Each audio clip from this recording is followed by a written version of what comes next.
Bom dia, irmãos. Quero me saudar a todos com a paz do Senhor Jesus. A nossa escola dominical hoje pela manhã será em classe única e o objetivo é fazer uma análise das crenças e das práticas da Congregação Cristã do Brasil. E nós vamos trazer algumas informações a respeito e depois, se o tempo der, vamos abrir para perguntas ao final, dependendo do tempo que eu tiver que tomar. Nós vamos orar mais uma vez, enquanto nós nos preparamos para o estudo dessa igreja. Pai querido, nós pedimos a Tua bênção, à medida que nós queremos analisar e compreender melhor esse movimento tão grande e que tem atingido tantas pessoas, e ajuda-nos, ó Deus, a tirar lições preciosas para nós, em tudo.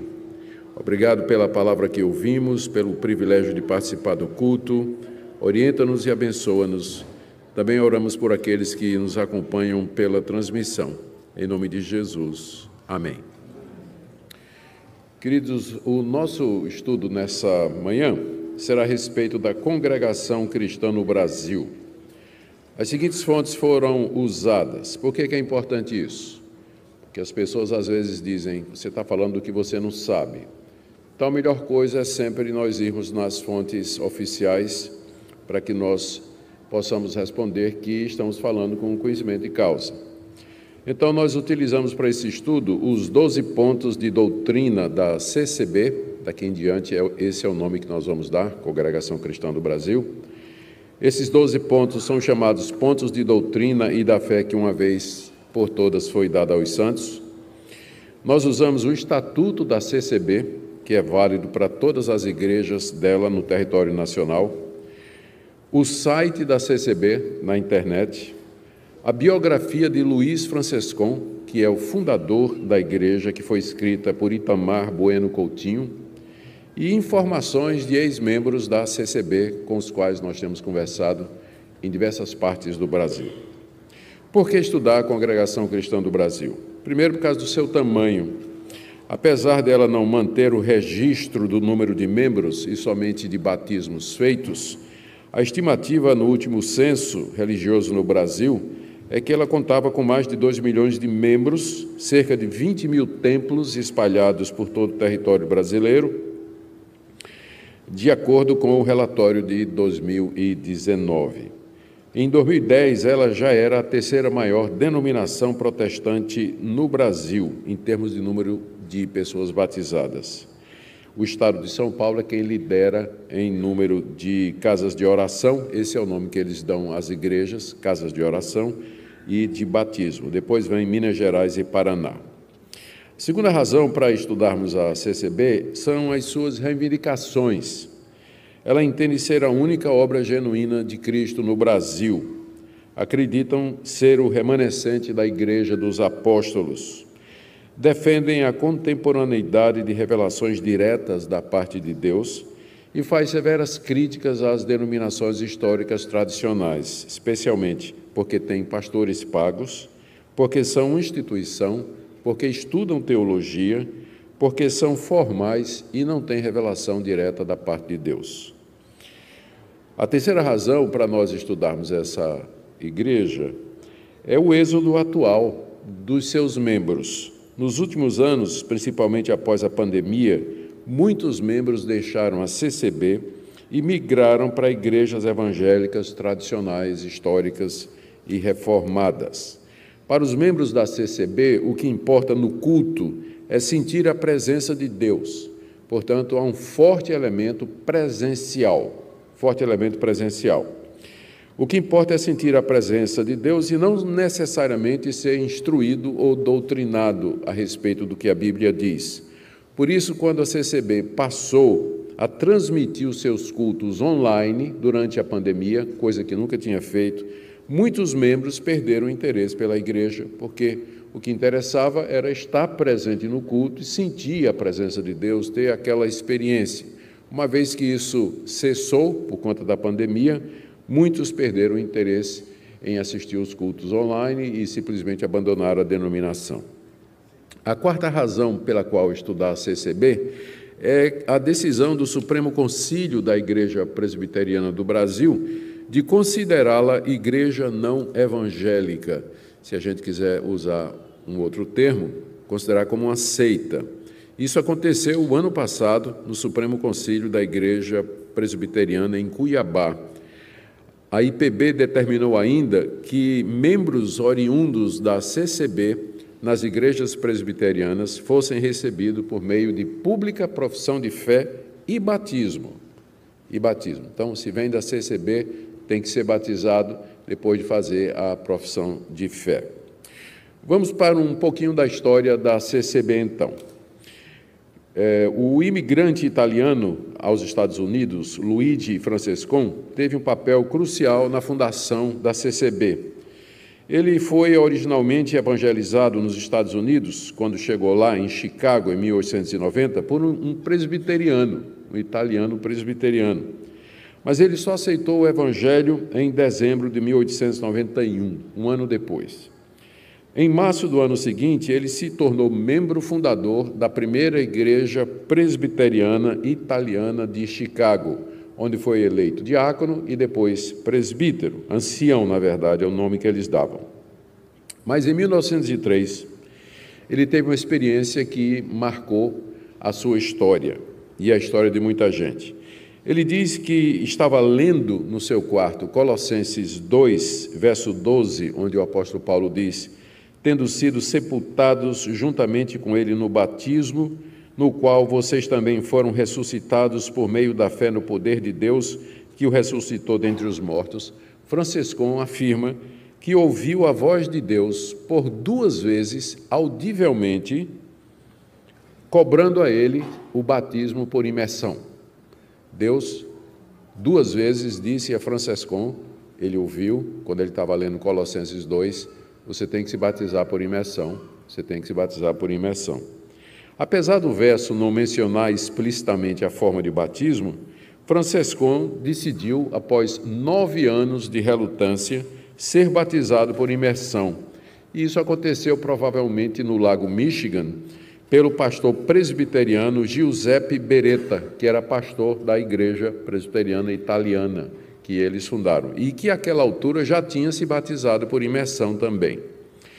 Depois do batismo, Francescon e aqueles que o acompanharam na decisão de se batizar por imersão, saíram da igreja presbiteriana italiana e fundaram um grupo livre, que batizava somente adultos e por imersão, que ficou conhecido mais tarde como Assembleia Cristã Italiana de Chicago, que é a semente da Congregação Cristã do Brasil, que tem seus inícios lá nos Estados Unidos, a partir da conversão desses italianos. Em 1907, Francescon teve contato com a Missão Pentecostal de Chicago. Isso aqui é muito importante. Essa missão, liderada por William Durham, tinha origem no chamado Avivamento da Rua Azusa. O Avivamento da Rua Azusa é aquele evento no início do século passado, de onde surgiu as denominações pentecostais, Assembleia de Deus e várias outras, vieram desse avivamento, não é? dessa experiência na Rua Azusa. Aquele acontecimento da Rua Azusa era marcado pela experiência do batismo com o Espírito Santo, com comprovação de línguas estranhas. Francescon começou a participar desses cultos e, posteriormente, ele e os seus amigos tiveram uma experiência que identificaram como sendo o batismo com o Espírito Santo, passando a falar em línguas. Primeiro foi a esposa de Francescon, depois ele, alguns dias depois. O contato inicial de Francescon com o Brasil se deu por volta de 1910, numa viagem de trem que ele fez pela estrada de ferro Sorocabana. Isso foi no estado de São Paulo, interior de São Paulo. Não é claro para mim porque é que ele foi até lá, muita coisa não se sabe a respeito da vida dele, mas o fato é que ele estava indo em direção a Sorocaba por volta de 1910 e lá ele descobriu, durante a viagem, uma comunidade de italianos em Votorantim.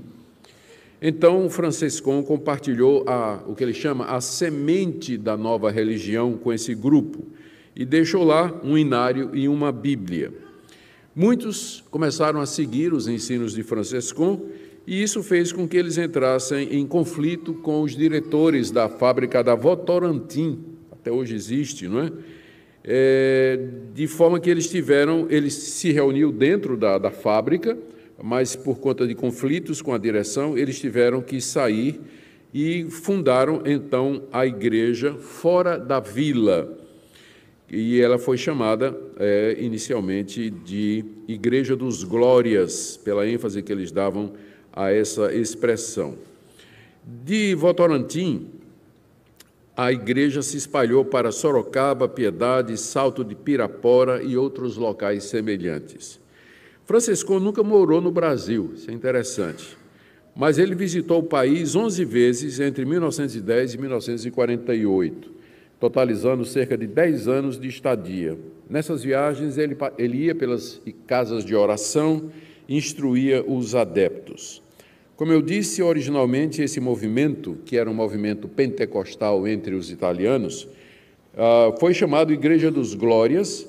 Em 1922 foi conhecido como Congregação Cristã.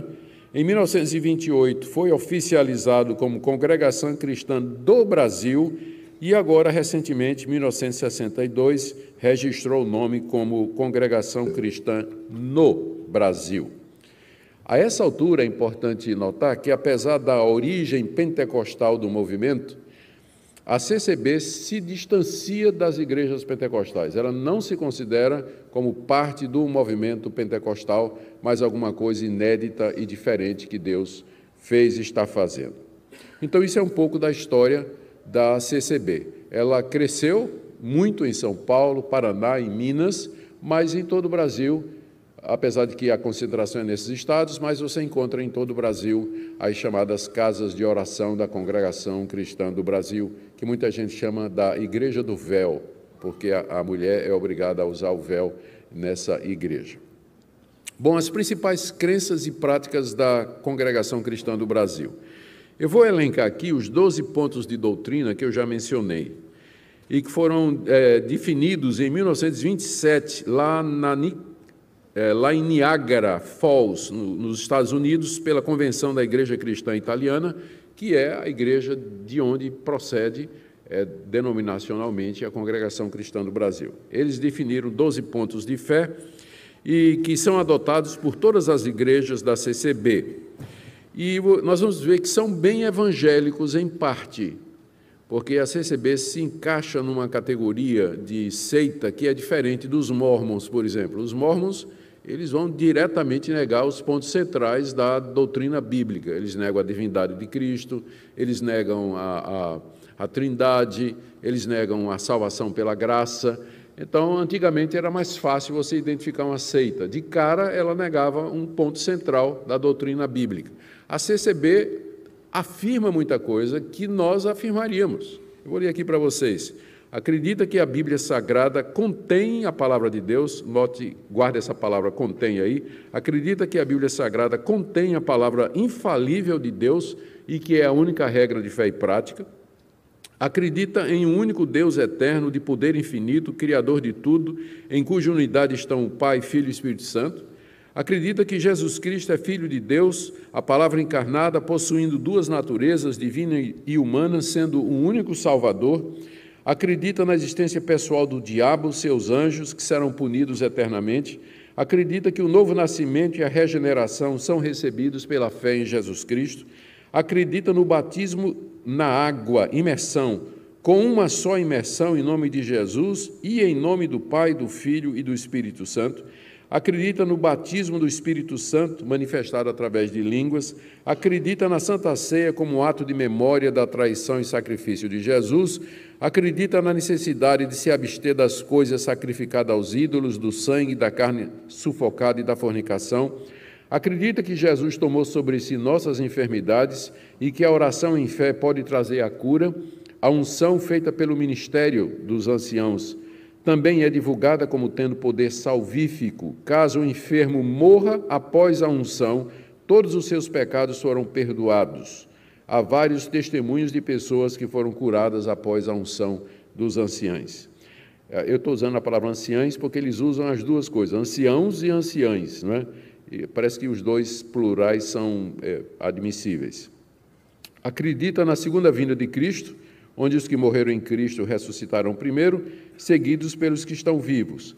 E acredita na ressurreição corporal dos mortos, onde os justos irão para a vida eterna e os injustos para o tormento eterno. São estes os 12 pontos de doutrina da CCB. Alguns deles bem evangélicos, com os quais nós não teríamos dificuldade, outros já são bastante polêmicos e bem exclusivos dessa denominação. A segunda fonte de informação sobre o que eles acreditam é o Estatuto da CCB. O Estatuto é um documento legal, regulatório, que estabelece a estrutura, organização, objetivos, regras e funcionamento da instituição religiosa e é registrado em cartório. Então, embora eles tenham uma crítica muito grande contra as igrejas tradicionais, porque são instituição, porque tem gente paga, tem CNPJ e tudo mais, no fim, eles acabam tendo que fazer a mesma coisa, porque para se reunir num prédio próprio e tudo mais, é necessário que você tenha todo esse tipo de coisa. Eu vou pegar apenas 3 pontos do Estatuto da CCB para mostrar o que eles creem. Primeiro, com relação às Escrituras. Nós já vimos o que eles dizem no ponto de doutrina. Mas no Estatuto, em 1980, o Estatuto dizia: nós cremos na inteira Bíblia e aceitamos-la como infalível palavra de Deus inspirada pelo Espírito Santo. Tudo ok. Em 1995, e depois ratificado em 2004, isso foi alterado e passou a dizer: nós cremos na inteira Bíblia Sagrada e aceitamo-lo como contendo a infalível palavra de Deus inspirada pelo Espírito Santo. A interpretação simples disso aqui é que se a Bíblia, se as Escrituras contêm a palavra de Deus, ela não é totalmente a palavra de Deus, ela contém a palavra de Deus, mas ela não é a palavra de Deus, o que significa que ela pode também conter coisas como palavras humanas, erros, equívocos e uma série de outras coisas. Apesar da gravidade dessa mudança que teve na questão da Bíblia, provavelmente a esmagadora maioria dos membros da CCB não percebeu ou se importou com essa mudança no Estatuto, pois no culto da CCB, o que vale é a interpretação do pregador e a palavra falada do profeta, que não podem ser questionadas. O que importa é Deus falar com eles nas suas necessidades. Se ele fala através de um livro que tem erros ou não tem erros, isso aí eles não, realmente, o membro comum não se importa com isso. Nessa mesma linha, sobre as Escrituras, na CCB há uma veemente repulsa em estudar a Bíblia para pregar. Os novos pregadores são ensinados que eles devem chegar no culto, eu vou usar a expressão, vazios, sem ter estudado o texto. E na hora da pregação, ele deve entrar ainda mais em comunhão com Deus, e a irmandade, a igreja, deve clamar a Deus para que seja revelado tanto o texto como a pregação. Então, o pastor as pessoas vão para a reunião, e eles vão orar e vão clamar a Deus para que Deus revele quem vai pregar, o texto que vai ser pregado e o que vai ser pregado. E isso não pode ser questionado. Isso aí é o que acontece, é assim que acontece. Por exemplo, na Assembleia dos Anciãos de 1971, geralmente eles se reúnem no Brás, só lá no Brás, em São Paulo, ficou estabelecido que não era proibido que os membros estudassem para suas vocações seculares. Um médico estudar para medicina e um advogado estudar direito, isso aí não era proibido, mas era proibido estudar a palavra de Deus. Olha o que é que diz a decisão. Nessa reunião é dado esclarecimento a todos. O que não podemos fazer é estudar a palavra de Deus. Quanto a estudar para ampliar os conhecimentos na parte material, em nossa profissão ou outras atividades, é coisa boa e proveitosa. Então, você pode estudar para fazer o vestibular, você pode estudar para fazer um concurso, mas você não pode estudar a palavra de Deus. Isso aí não. Na mesma Assembleia, foi dito, a Assembleia de 1971, no Brás, foi dito que a Bíblia, uma vez interpretada, à mercê do que prega, não pode ser questionada. Na reunião de 1948, no tópico aos crentes, O estatuto afirma literalmente: a palavra de Deus ensinada à sua igreja não é para ser discutida, porém obedecida. Só assim se honra ao Senhor. Ou seja, o membro da CCB, ele não pode questionar a interpretação que o profeta, o membro, se levanta e traz durante o culto para a igreja. Ele tem que receber aquilo, porque eles acreditam em revelação direta da parte de Deus, então é Deus falando. Então você não pode questionar o que é dito. Essas afirmações e decisões deixam claro que a Bíblia não é autoridade única e final na CCB, mas a interpretação dada por revelação aos que são escolhidos para falar nos cultos. Ainda sobre o estatuto, né? Eu quero ver o que é que ele fala sobre essa liberdade para as pessoas falarem no culto. Apesar deles dizerem que são guiados, no estatuto eles dizem isso, que são guiados somente pelo Espírito em suas reuniões, na prática essa liberdade é tolhida de alguma forma. Eu vou ler aqui o artigo 11 do Estatuto da CCB. A participação e manifestação individual dos membros nos serviços religiosos fazem parte do culto. Os membros participam de todas as partes do culto, se quiserem. E depende do juízo de quem o preside sob a guia de Deus. Todo culto tem um presidente, esse presidente, pela revelação de Deus, informação de Deus, vai orientar quem vai falar, quem vai pregar, o que vai acontecer. A ministração dos serviços sagrados está sujeita à convicção espiritual do ministrante, ou seja, não tem liturgia. O que tem é uma pessoa que é escalada naquele dia para dirigir o culto, e ele vai dirigir de acordo com o que o Espírito Santo manifestar para ele. Agora, o parágrafo único desse artigo, que parece dar uma liberdade muito grande para todo mundo, coloca a autoridade dos anciãos acima dessa liberdade, ou seja, os líderes e membros podem dizer o que quiser pelo Espírito Santo, desde que esteja de acordo com a doutrina da CCB. Olha o que diz o parágrafo único. O Conselho de Anciãos, em proteção à sã doutrina, poderá retirar a liberdade de manifestação nos cultos de qualquer membro, bem como comunicar às igrejas para cumprimento dessa deliberação. Então, o que vale no final é a autoridade dos anciãos. Primeiro, eles dizem que é o Espírito Santo, a pessoa é livre para falar e dizer o que quiser. Mas os anciãos podem cortar a palavra, desligar o microfone e depois disciplinar o cidadão por aquilo que ele falou. Então, a gente fica sem saber realmente que liberdade é essa, né? Até que ponto vai. E nós vamos encontrar a mesma contradição no artigo 24 do Estatuto, que diz: os serviços de culto nas casas de oração são presididos pelos irmãos anciãos ou cooperadores do ofício ministerial, os quais devem vigiar na liberdade do Espírito Santo e em todo o tempo, para que nenhuma coisa estranha ao Santo Evangelho seja manifestada. A gente pode até pensar, isso aqui é um zelo muito grande pela verdade, mas a questão é o seguinte: quem vai definir, uma vez que eles creem em revelação direta e que todos podem receber revelação direta durante o culto, então quem é que vai definir o que é alguma coisa estranha ao Santo Evangelho? Uma vez que o que importa para eles é a interpretação da Escritura e não o que a Escritura está dizendo em si. Então, é por isso que tem esse meio que caos, né? Você procura na literatura, você procura encontrar declarações mais claras, como, por exemplo, uma confissão de fé que tem nas igrejas históricas, ou qualquer coisa que nos ajude a identificar melhor, para a gente não ser injusto com o que eles pensam, e a gente não encontra, por conta da oralidade. Muita coisa é oral, é presencial. A ênfase deles é nisso. Então, fica difícil a gente, às vezes, colocar a mão e dizer é exatamente isso que eles estão falando. Por isso, aparentemente, todos são livres para falar durante o culto, segundo o que o Espírito revelar. Mas não é isso que acontece na prática quando você começa a assistir, por exemplo, os vídeos dos cultos e ver como os cultos permanecem. Você vê claramente a prioridade dos anciãos mais antigos que, porventura, estejam atendendo o culto. Conforme se pode ver pelos cultos online, irmãos simples não se levantam dos bancos para pregar na frente dos anciãos mais antigos. Então, o Espírito Santo, todo mundo é livre para falar, desde que seja ancião e ancião antigo. né?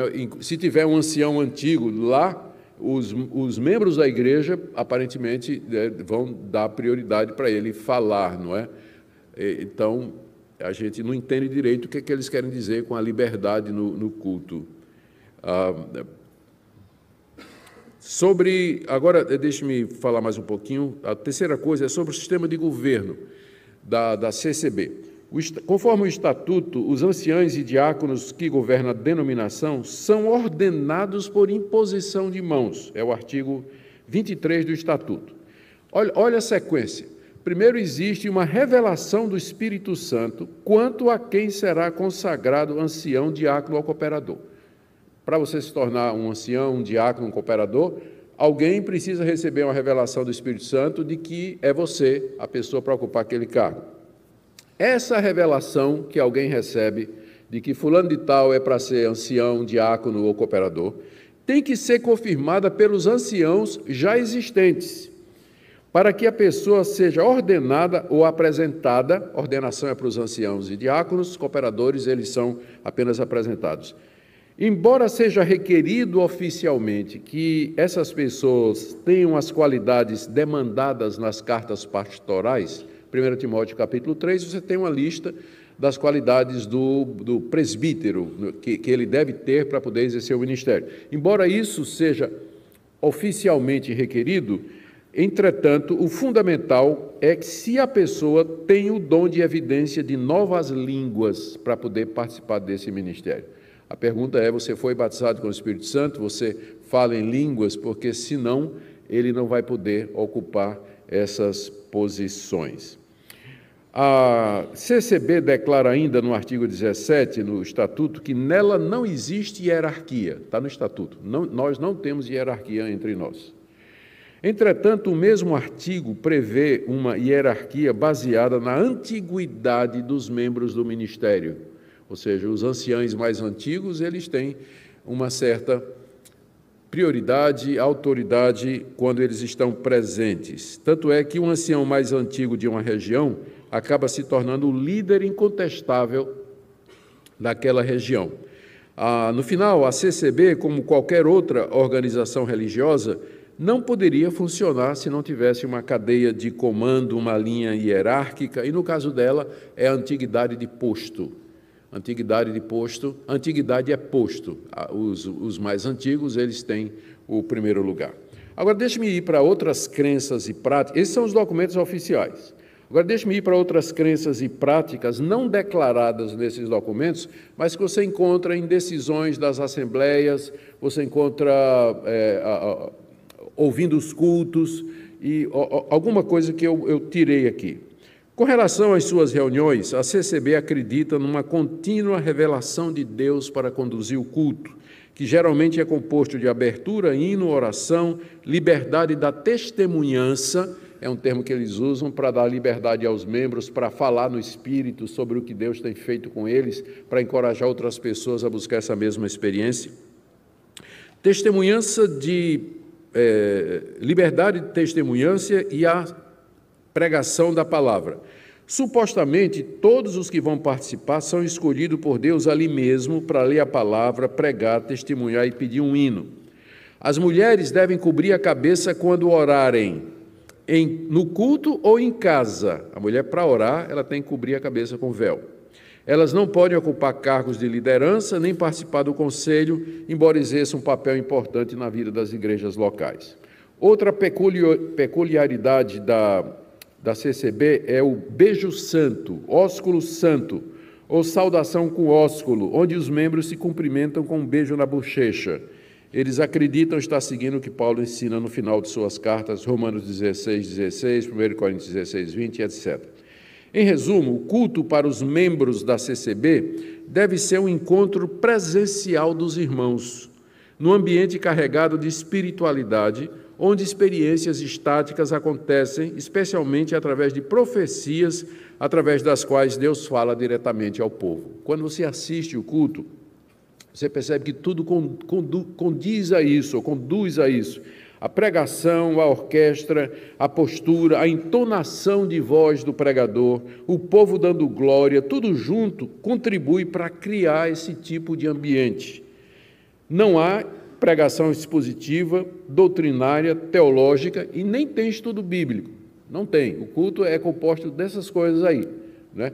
Na hora, a pregação é a interpretação dada pelo líder, quem quer que seja que vai pregar, que lhe chegou naquele momento para aquele texto que Deus também deu para ele.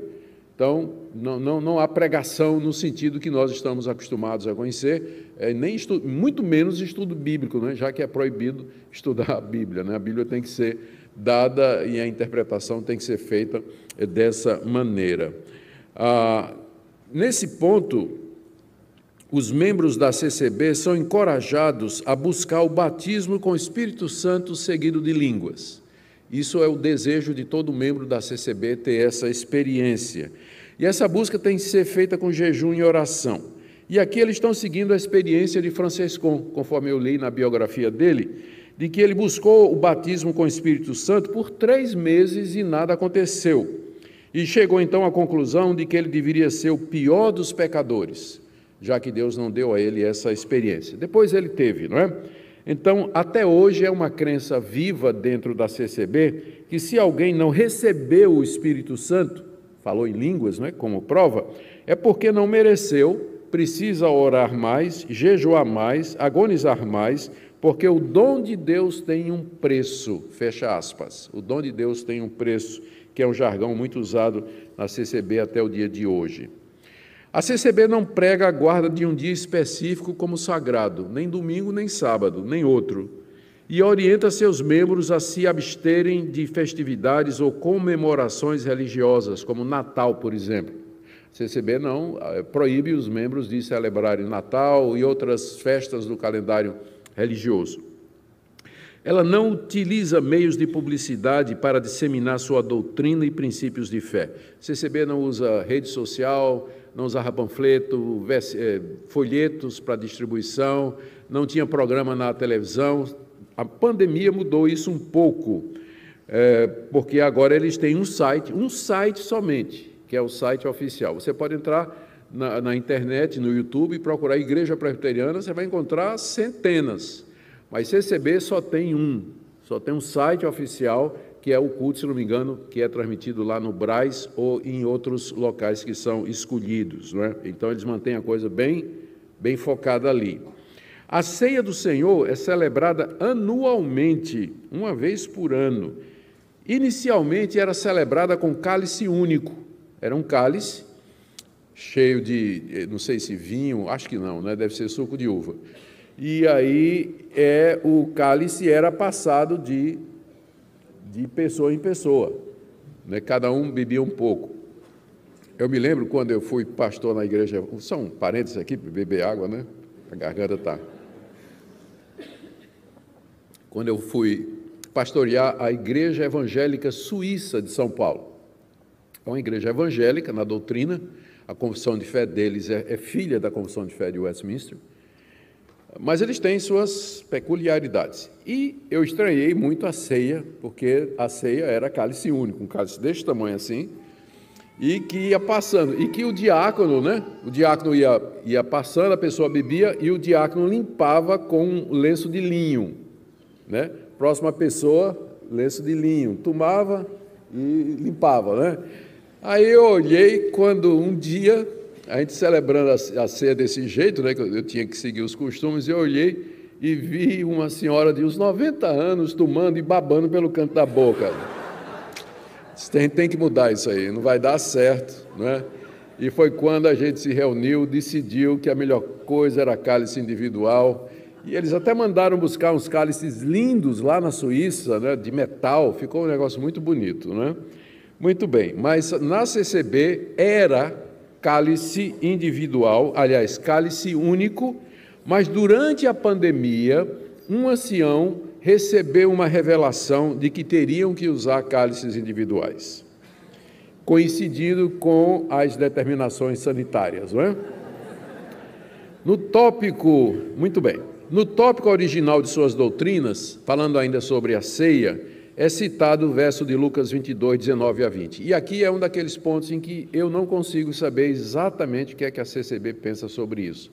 Porque, embora lá no Estatuto está dizendo que a ceia é em memória, Há histórias, gente com quem eu conversei, alguma coisa que encontrei na internet, de que a CCB parece acreditar em alguma forma de transubstanciação, que os elementos que são usados no culto, eles têm um poder inerente, mágico, por assim. Mágico não é a palavra que é justo usar, mas eles ficam cheios de poder espiritual. Então, muitos têm a prática de enterrar os elementos, terminou a ceia, sobrou pão, sobrou cálice, então é derramado, é disposto, né, de alguma forma, e o pão é enterrado. Eles afirmam que quem morre após a ceia está limpo de seus pecados e vai para o céu. E também há casos de história de gente que foi curada pelo contato com o pão da ceia. Então, a gente não sabe exatamente o que é que eles acreditam a respeito disso, né? Da transubstanciação dos elementos, ou se é em memória. Bom, eu vou caminhando agora para o final, as principais diferenças da CCB das igrejas evangélicas, particularmente igrejas reformadas. Primeiro, o exclusivismo. Uma das características mais marcantes de uma seita é seu exclusivismo. Se consideram o único grupo legítimo, correto e que possui a salvação. São assim todas as seitas, e a CCB não é diferente, muito embora em tempos recentes ela pareça ter suavizado e amainado a sua posição. Embora filha do mesmo movimento pentecostal da Rua Azusa, de onde veio a Assembleia de Deus, e a Congregação Cristã do Brasil, ela nasce mais ou menos na mesma época da Assembleia de Deus.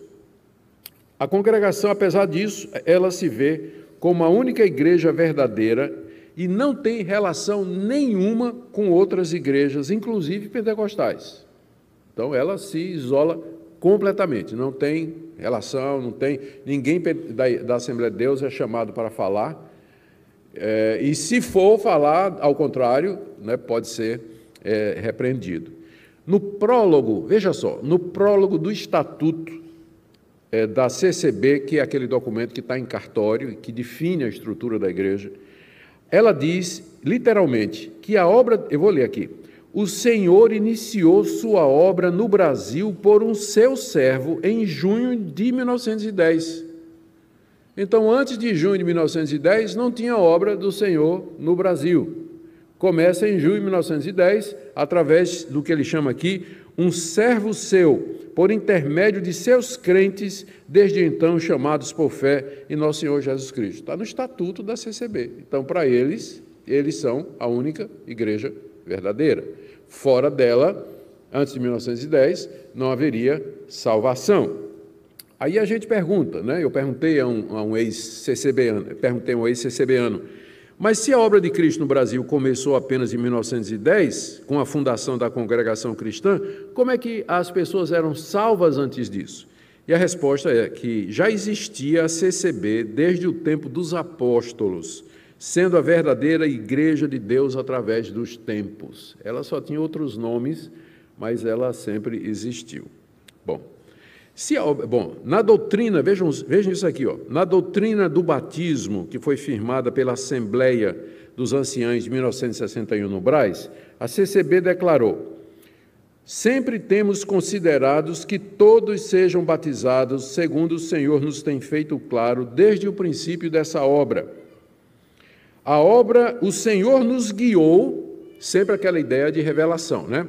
O Senhor nos guiou em que só sejam considerados nossos irmãos aqueles que se batizam entre nós.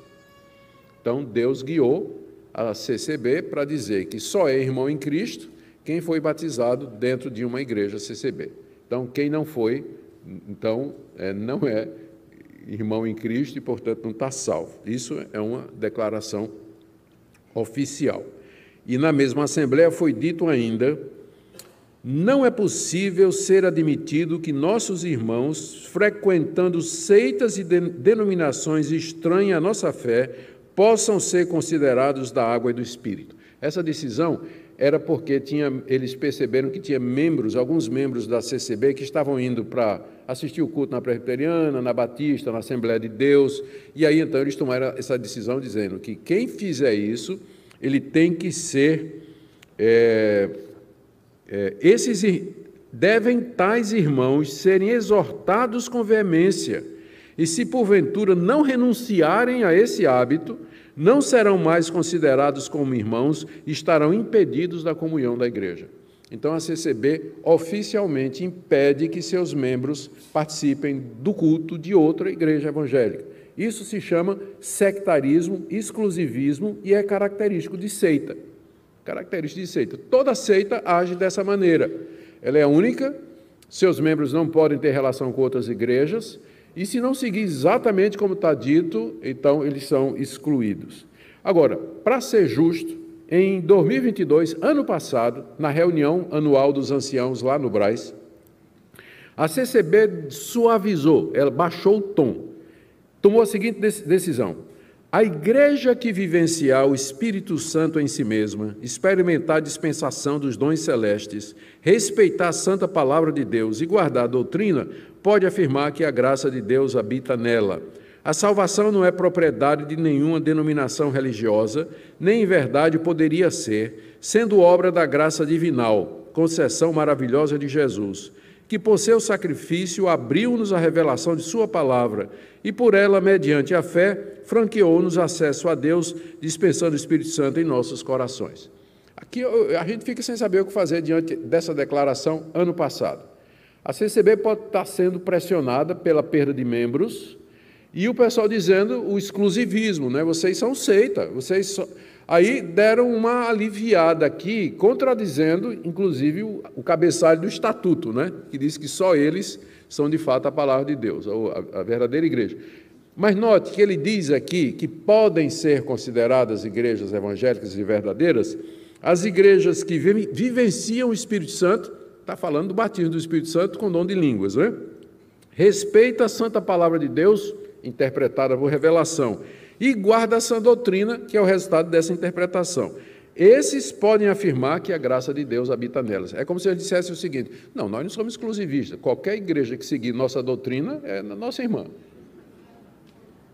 É isso que a declaração está dizendo. O tom parece abrandar um pouquinho, mas no fim está dizendo isso aqui. Se seguir o que a gente acredita, então é uma igreja evangélica verdadeira. Ok. Assim, notemos que a CCB considera como igreja verdadeira aquelas que experimentaram a dispensação dos dons celestes, certamente línguas, curas e revelações, guarda a sã doutrina, que é certamente a doutrina da CCB. Aqui ela se afasta dos evangélicos. Aqui essa igreja deixa de ser evangélica. Os evangélicos reconhecem que o reino de Deus é muito mais amplo do que qualquer denominação. Pode perguntar a qualquer pastor presbiteriano, e ele vai dizer para você que o reino de Deus é maior do que a igreja presbiteriana. Claro, é óbvio que a igreja de Deus é maior. As denominações, nenhuma denominação em si contém, representa e é o reino de Deus. Mas ela é uma expressão do reino de Deus ao lado de muitas outras. Como as 12 tribos de Israel. Era um povo só, mas eram 12 tribos. Uma falava Sibolete, a outra falava Shibolete, não é? Lembra da história? Então, é assim um meio evangélico. Somos irmãos, mas a gente se veste diferente, a gente tem um estilo diferente nas coisas neutras para algumas coisas, recebemos os nossos membros de uma maneira diferente, mas é um povo só. Nós não dizemos que Judá é Israel, mas Judá, Simeão, Levi, Issacar, Zebulon, Naftali, Dan, Azer, todas as tribos juntas formam o reino de Deus. E o reino de Deus é, evidentemente, maior do que Judá, ou a igreja presbiteriana, não é? Muito bem. Vamos agora sobre as Escrituras. Veja só, a posição da congregação com relação às Escrituras, de que ela contém a palavra de Deus, faz com que ela se afaste dos evangélicos, uma vez que a característica principal dos evangélicos é dizer que a Bíblia é a palavra de Deus. De Gênesis a Apocalipse, tudo que está escrito ali é a palavra de Deus inerrante e infalível. Como eu disse, a esmagadora maioria dos membros da CCB parecem não perceber o que essa mudança no estatuto representou, pois para eles o que importa no culto não é o estudo e o ensino da palavra de Deus, que geralmente são inexistentes, mas a experiência pessoal com Deus num ambiente místico, onde profecias e revelações são esperados como a principal maneira de Deus falar. Aqui, a CCB se afasta dos evangélicos, especialmente dos reformados, que na doutrina e nos cultos dão prioridade a Deus falando pelas Escrituras, através da exposição e do ensino da Escritura. Sobre novas revelações, já vimos que essa é uma característica distinta da CCB. Porque, não é de admirar, não é? Porque na matriz teológica de Francescon, que é o fundador da congregação, está a sua experiência quando ele diz que ouviu Deus falar 2 vezes audivelmente a respeito da necessidade do batismo por imersão. Então, o que prevaleceu para Francescon não foi o estudo de Colossenses, mas ouvir a voz de Deus, uma revelação direta de Deus, trazendo uma interpretação e uma orientação. Então, isso está na matriz do nascimento da Congregação Cristã do Brasil. É assim que ela funciona, nas suas decisões administrativas e numa série de outras decisões que eu vou mostrar aqui.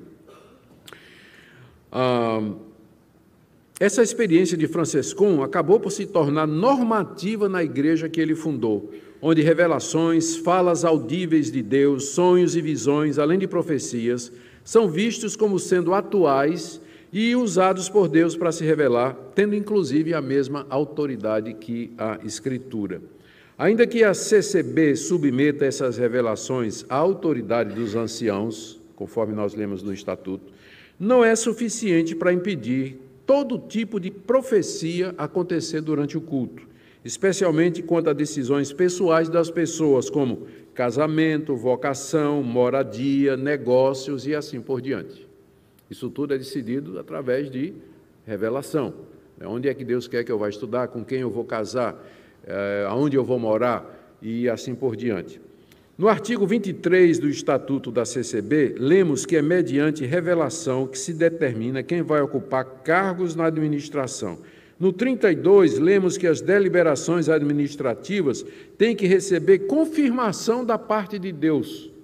O que é a confirmação da parte de Deus? No contexto, é uma revelação. Alguém dizer, Deus está me dizendo, ou Deus está me falando de que é isso mesmo que a gente tem que fazer. Não, vamos lá. Entende-se que isso acontece, colou aqui, que isso acontece alguém dizendo que Deus falou, etc. As seguintes críticas podem ser feitas a esse tipo de pensamento e prática. Uma igreja que é dirigida, guiada no seu culto, na sua prática, nas suas decisões, através de revelações diretas. Primeiro, facilita a manipulação por parte de líderes inescrupulosos que usam isso para se perpetuar no poder e colocar familiares e amigos em posição de liderança e ainda direcionar decisões conforme desejam. Qualquer pessoa pode se levantar e dizer, Deus está me dizendo que meu primo precisa ser ancião. Então, gente inescrupulosa pode usar esse tipo de prática para se promover ou promover sua própria família. Então, a gente precisa ter cuidado quando alguém chega e diz, olha, Deus me disse. Então, precisamos ter muito cuidado. Se Deus está falando, nós precisamos verificar o que é que Deus está dizendo. Porque se Deus está dizendo alguma coisa além do que Ele já disse na Bíblia, quem é que vai decidir se realmente é Deus ou não que está falando? A situação vai ficar complicada. A segunda crítica é que as declarações, ensinos e decisões feitas por revelação não podem ser criticadas, pois seria criticar o próprio Deus que fala através dessas pessoas. Terceiro, há uma diminuição da suficiência da Escritura e a privação de seus membros para que procurem guiar suas vidas mediante os princípios básicos ensinados na Escritura. Uma vez que a ênfase não é na palavra de Deus, mas em revelação direta, isso diminui a suficiência da Escritura e priva os membros de procurarem, durante a semana, ler a Bíblia, estudar a Bíblia, se aprofundar na Bíblia, para saber realmente se aquela doutrina está correta, se aquela prática está correta.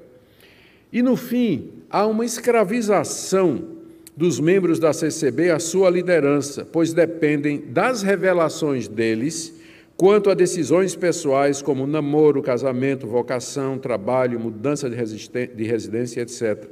Ir contra isso é considerado blasfêmia contra o Espírito Santo.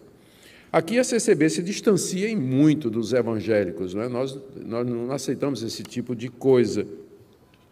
Nós não cremos que há novas revelações, conforme Hebreus 1, de 1 a 4, tendo Deus outrora falado, muitas vezes e de muitas maneiras aos nossos pais pelos profetas, nos últimos dias nos falou pelo seu Filho, cuja vida, história, morte, ressurreição e ensinamentos foram devidamente registrados na Bíblia Sagrada.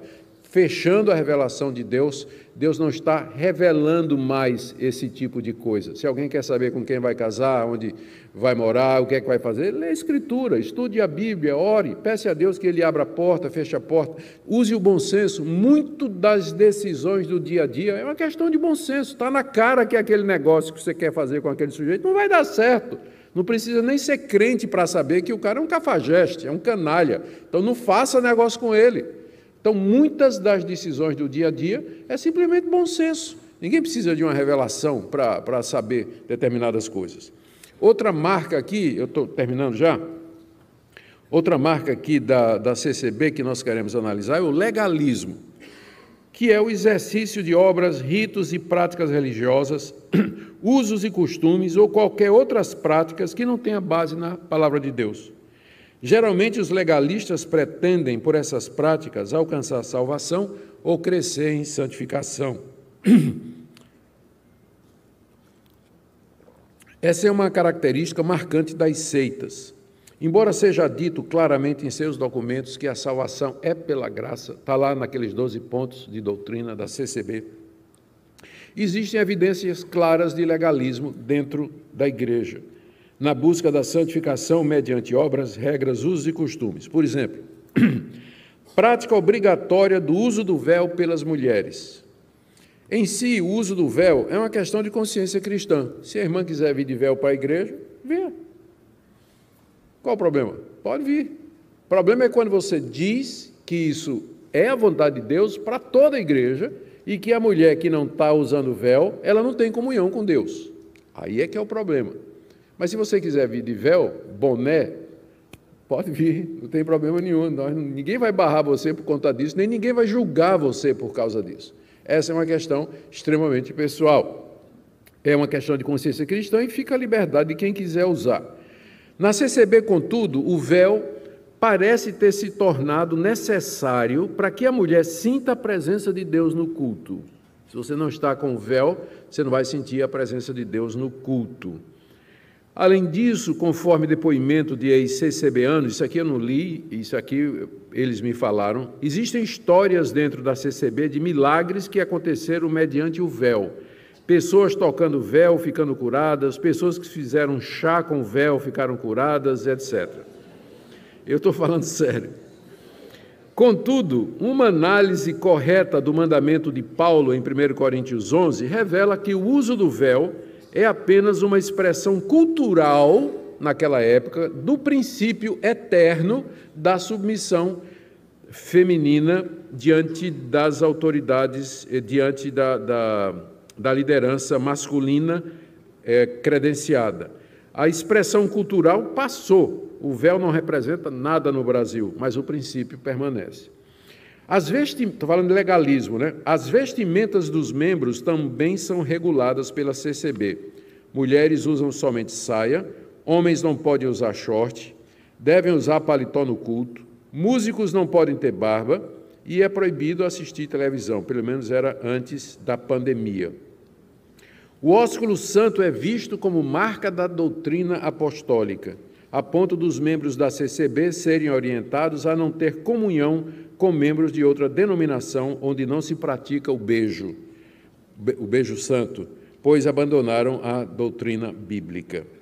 O apóstolo Paulo repreendeu os colossenses porque tinham uma atitude similar. Você pode ver a repreensão em Colossenses 2, de 20 a 23. Paulo pergunta, por que vocês se sujeitam a essas regras? Não toque isso, não coma disso, não pegue naquilo. Essas coisas, se são preceitos e doutrinas de homens, têm aparência de sabedoria, mas é falsa humildade, culto de si mesmo, tratamento austero do corpo, eles não têm valor nenhum na luta contra as inclinações da carne. Não vai ser o tamanho da saia, barba não barba, véu não véu, short não short, nada disso vai auxiliar na luta que nós temos diariamente contra a malícia e a corrupção do nosso coração. Essas coisas se destroem com o uso. Então, é a comunhão com Deus, mediante o Cristo crucificado no poder do Espírito Santo, que nós recebemos força para vencer o pecado. O legalismo introduz essas regrinhas como se elas em si, se você cumprir, você consegue viver uma vida santa, uma vida reta diante de Deus. E, então, por praticar usos e costumes que são resultado de uma interpretação legalista das Escrituras, a CCB se afasta das igrejas evangélicas. E, por último, o fechamento em si mesma. Outra característica marcante das seitas é seu caráter hermético, fechado. As seitas tomam todas as medidas necessárias para manter os membros de suas igrejas presos à sua doutrina. Uma dessas medidas é impedir, por todos os meios possíveis, que eles tenham contato e conhecimento do ensino e da prática de outros grupos, como igrejas evangélicas. Assim, desde a fundação, a CCB proíbe seus membros de frequentar cultos de igrejas evangélicas. Membros que fazem isso devem ser exortados a não fazer mais, sob pena de não serem considerados irmãos e serem excluídos da CCB. Aqui ela se distancia das denominações evangélicas. Concluindo, foi com base nessas coisas, nessas informações, que o ano passado a nossa denominação passou a não reconhecer a CCB como igreja evangélica. Ela é uma seita, de acordo com o Supremo Conselho da Igreja Presbiteriana do Brasil, por conta dessas peculiaridades que nós acabamos de marcar aqui. No final, para ser justo, que o meu maior medo quando a gente faz uma coisa dessa é a gente ser injusto, né? Dizer coisas que eles não dizem. No final, a gente não pode negar a presença na CCB de crenças e práticas que são características das igrejas evangélicas. Se você perguntar na CCB se Jesus é Deus, eles vão dizer que é. A salvação é pela fé, pela graça? Sim. A Bíblia é a palavra de Deus? Contém, mas é a palavra de Deus. Eu talvez não saiba nem a diferença, né, entre as duas coisas. Há elementos evangélicos presentes, como mostramos acima, mas, por outro lado, ela também mantém crenças e práticas que lhe dão um caráter de seita. Aquilo que eu falei, antes era mais fácil você enquadrar uma seita. A nossa Igreja Presbiteriana do Brasil, ela considera como seita a Igreja Universal do Reino de Deus, do Edir Macedo. Para nós é seita. Se você for ver a declaração de fé da Igreja Universal, você assinaria embaixo. É evangélico. Só que a ênfase na teologia da prosperidade é tão grande que, no final, esses pontos evangélicos, eles ficam distorcidos, desaparecem, não são mencionados, não fazem parte da vida da igreja. E o que você tem no final é um evangelho completamente distorcido, dissocado. É o caso aqui da CCB. A sua declaração de fé é evangélica, na sua maior parte, mas o foco na questão da revelação direta e esses usos e costumes, o legalismo, a exclusividade, a separação e o fechamento em si, fazem com que ela tenha um comportamento de seita. Seitas é que se comportam dessa forma. Então, grupos fechados e que têm essas práticas estranhas. Eu não estou dizendo que não há pessoas crentes e convertidas dentro da igreja, da CCB. Conheci várias delas, inclusive pastores ou anciãos. E não estamos negando que haja pessoas sinceras dentro delas. Há pessoas que são membros da CCB que conhecem a verdade a respeito da salvação graciosa em Cristo Jesus. Mas é impossível negar a forte influência na CCB de ensinamentos que são estranhos e mesmo contrários à palavra de Deus e ao entendimento histórico da cristandade. Assim, a CCB não pode ser considerada como uma igreja genuinamente evangélica em que pese os elementos evangélicos ali presentes. Por causa das posições sectárias citadas acima, as igrejas evangélicas deveriam requerer que os membros oriundos da CCB façam classe de catecúmenos, professem a sua fé e sejam batizados antes de serem recebidos como membros. Essa é a nossa aula nessa manhã, que foi feita para atender a uma urgente necessidade, demanda de pessoas que estão chegando da CCB, que queriam um entendimento maior, queriam um posicionamento, não só aqui, mas em diversos lugares no Brasil, onde eu tenho tido oportunidade de ministrar.